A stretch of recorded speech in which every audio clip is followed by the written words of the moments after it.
the testimonies that the power of the kingdom is literally influencing people's lives. And that's when it gets a little bit tricky because there's not a whole lot of stories. God has made it clear that we are His preferred agents of change to the world through the Holy Spirit. But sometimes, when truly no one is available, He'll go straight for us Himself.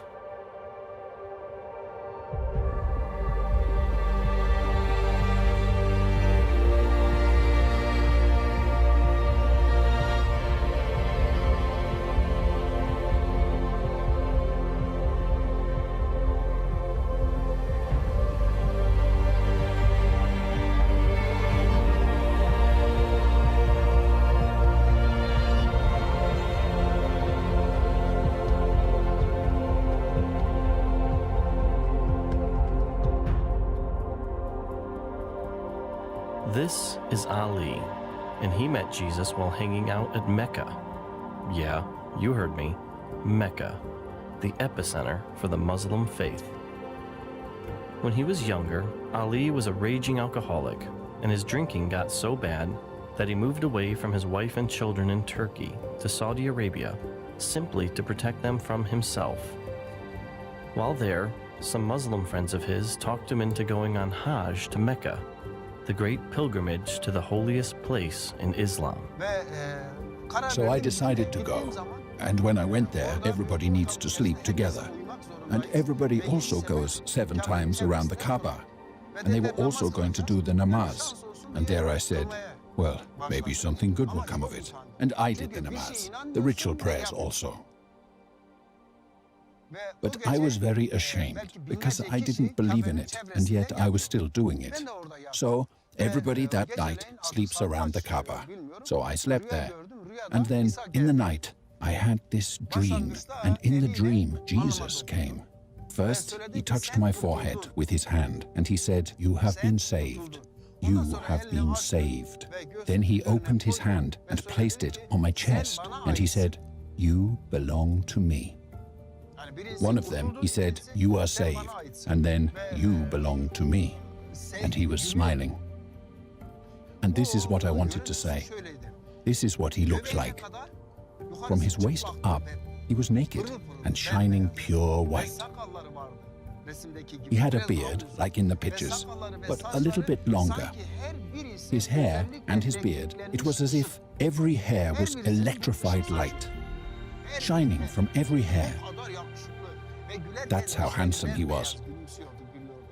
And when he smiled, his teeth were shining white. And I was amazed at the way he stood there. And the lower part of him was like a cloud of melted iron. And in that cloud, he was taken up. And then a voice from here started to talk. And it was really moving around, in the same way that your mouth moves around when you talk. This voice started from right here. That's how it felt to me. So I woke up my friend, and I said to my friend, "Hey, look, do you hear that voice?" He said, "No." I said, "But I've had this dream. I saw Jesus." He said, "You ate too much food last night. You've gotten sick. Go back to sleep. What business does Jesus have in Muhammad's capital?" So I tried to go back to sleep, but the voice wouldn't let me. It kept talking to me, just like I'm talking to you. And when it was morning time, the friends came over to me, and they said, "Let's continue on the pilgrimage." And the voice was saying, "No, you're not going to go." It wouldn't let me. And the voice was saying to me, "Go and collect all your stuff and go back to your country. Look for your friends and find them." I didn't understand, but I made up my mind. Okay, I've decided I'm not going to go. I didn't understand it myself. So then I went and took a shower so that I could go back to where I had been. So, in order to take a shower, I got undressed. And I looked in this little mirror, and this part was white. But at that time, my hair, my beard, my mustache, there wasn't a single white hair anywhere. And there was this white everywhere. And so I tried to wipe it off. And when I wiped it, it didn't come off. I wiped it with water and soap, and it still didn't go away.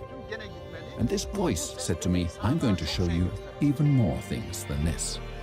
And then, since I knew it was Jesus, right there in the bathroom, I got down on my knees, because the only thing I knew to worship was to go down on my knees. So I got on my knees, and I said, yes, Jesus, whatever you say, I'm gonna do it. It's been years since this encounter, and his hair is beginning to gray, but to this day, his chest hair is still white where Jesus touched him in his dream.